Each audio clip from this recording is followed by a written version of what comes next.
Hi everyone, hope this video finds you doing well. I thought for our first video we would begin with the last two verses of Psalm 4. Very beautiful ones and good verses to read as you're praying at the end of the day.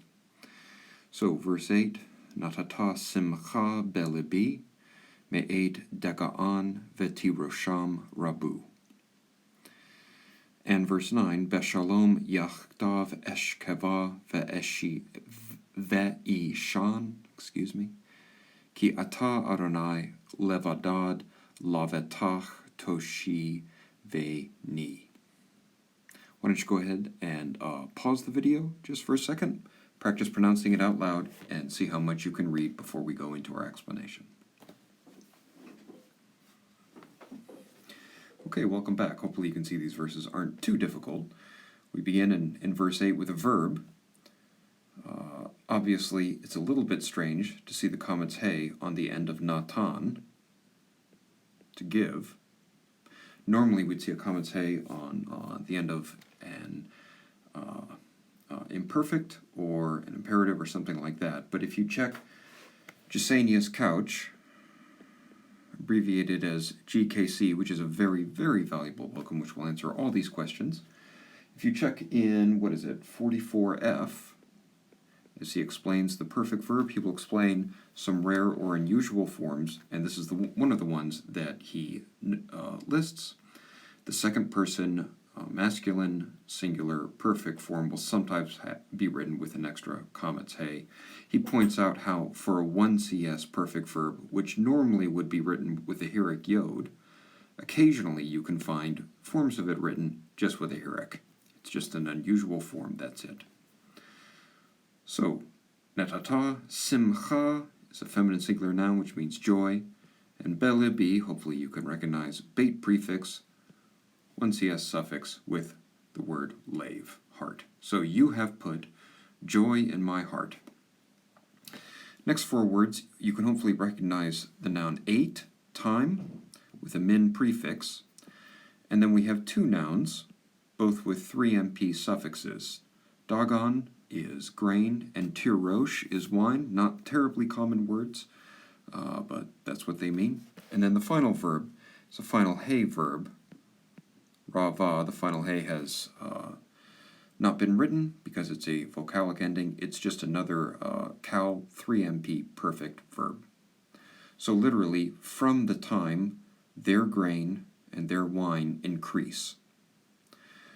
So this is the comparative min right here, obviously. So the line reads, you have given joy in my heart more than the time that their grain and their wine increase. It's interesting to see perfect verbs beginning and ending the line. This is something God has already done. It's stated as a complete whole. Verse 9, obviously, Beshalom, in peace. Yachdav means to lie down. And then we have two 1CS imperfect verbs. First verb is shakav, which means to lie down. We have a final comments hey there for a jussive in terms of David's intention to lie down. He's not describing his lying down, he's saying what he intends to do later. And yashan, perhaps a little bit of a less common verb. Sorry, yashan means to sleep. So lie down and sleep. And you can see you have a non-consecutive vav joining these two verbs. It would make sense to have a consecutive imperfect here showing narrative sequence, but that's rare in poetry. This vav just coordinates the two verbs, lie down and sleep. And as he often does, David complements this by giving a reason. Ki ata Adonai levadad. For you, Lord.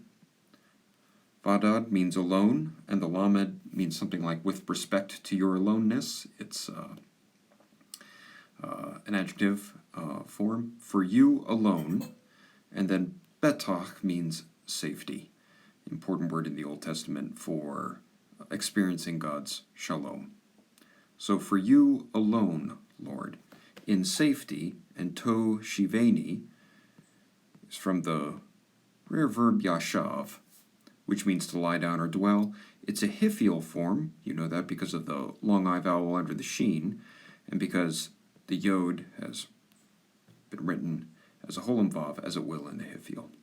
So in peace, both I will lie down in sleep, for you alone, Lord, make me dwell in safety. Very beautiful 2 verses. In verse 8, David is saying, grain and wine are synecdoche, a part for whole, for the best sort of natural conditions that David might find himself in.